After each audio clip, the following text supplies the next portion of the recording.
Hi, it's Mike Stevenson here.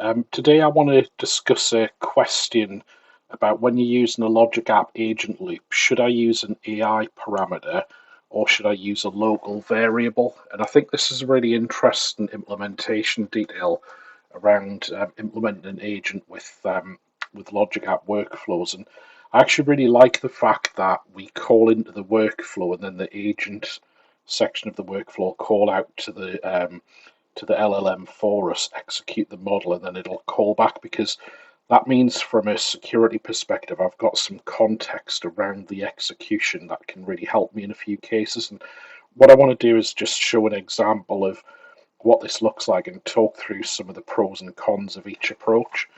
So here's an example workflow that I've got. So I have an HTTP request comes into my workflow. Let's imagine I've got an order capture system. So I've caught an order, I've passed it to my Logic app for processing. And the first thing I'm going to do is do a parse JSON on the workflow, on the request here. So you can see I've got a couple of values I'm interested in, customer ID and order ID.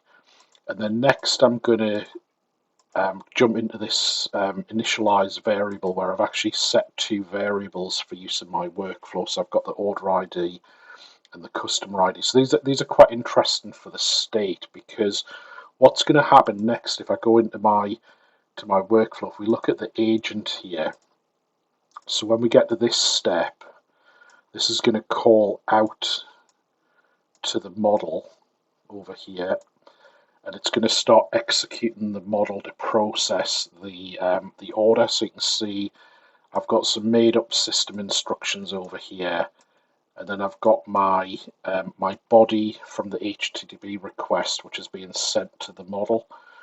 So that body is going to include, whatever was in the order. So maybe order lines, customer address, customer name, customer ID, user ID, order ID, that kind of thing. Now, what will happen is as my model processes, it's going to call back to execute tools to help it process the order.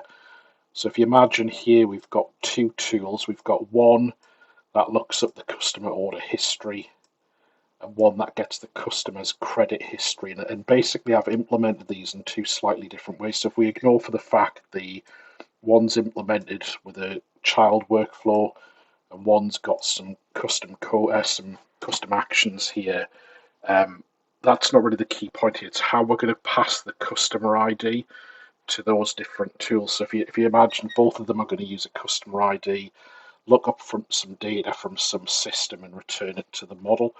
So let's have a look at the two approaches that you can take here. So in this case, we'll start with the lookup the customer order history. So what I've done over here is when I've defined my tool, I've given it a description and I've used this option here called create parameter, and I've basically created a customer ID parameter. Now, what will happen is the model is going to know about this tool. It's going to need to know it needs to find a customer ID to execute the tool, and then it's going to pass the data over here. It's going to make a call to my tool back to the Logic app and say, here's the customer ID.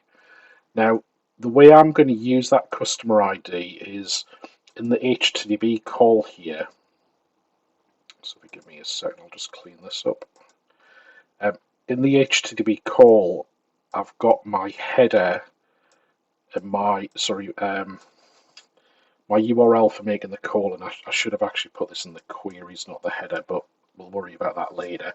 But the key bit is that the AI passes the customer ID that I'm going to supply as a value to this HTTP call. So that's one way you can implement this pattern, is let the AI tell you the parameters for the data that it wants, and that is one way of definitely implementing it. Now, the other tool I've got is the customer history, and if you notice, the key difference here is down here I haven't specified an AI parameter that it's going to supply back to the workflow from the LLM.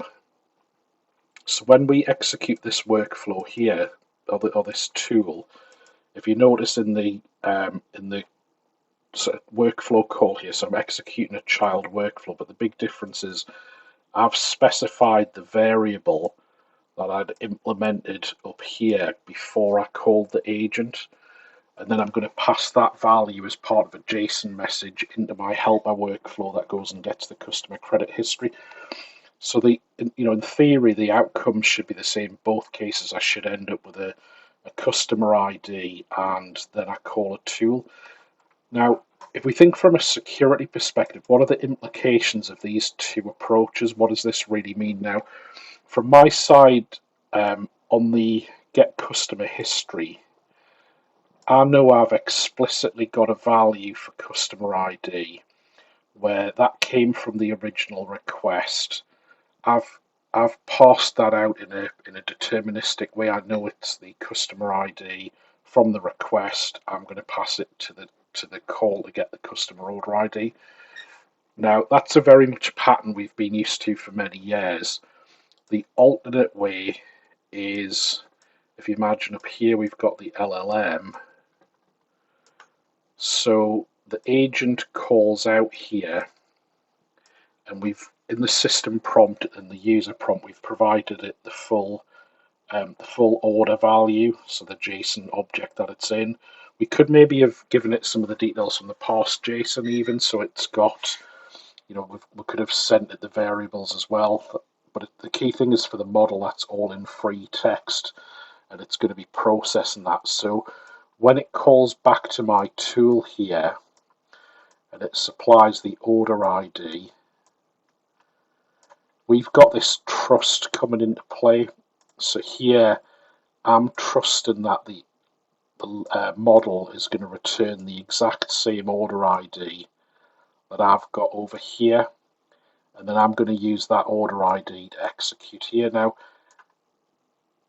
there's two ways you can look at this. So number one, models get better and better over time, but we all know how many times we've used a model where it gives us an unexpected result. So really, from my perspective, if I think about testability and security, here I've got a deterministic way of knowing exactly what the customer ID is that I pass into my tool because I've got it from the context before the agent. Whereas here, I'm trusting the model to return the customer ID I'm expecting. Now, I could maybe do something like a validation step here where I say, is the value of the order ID equal to the order ID from the initialized variable? And if it's not, I could maybe throw an error. Might be a validation check I do. But it'll be interesting to see, as people adopt these patterns, how the trust of the model changes over time. I assume it'll start off pessimistic and get more optimistic as we go through things.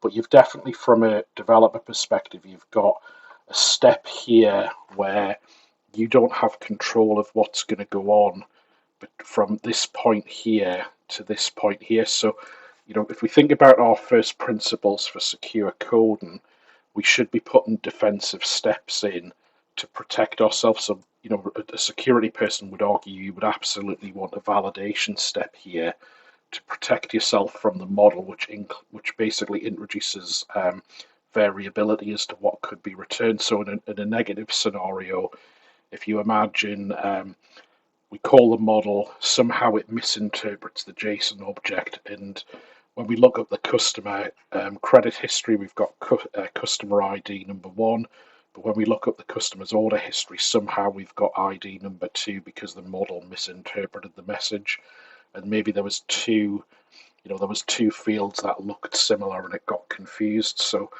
that's where things could go wrong unexpectedly. So some defensive coding protects us from that risk that's outside our control.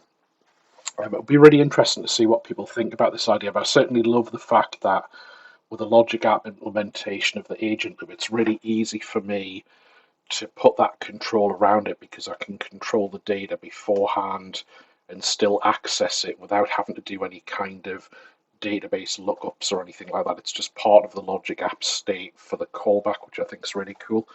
I hope this video was interesting. Thank you for listening today and have a great week.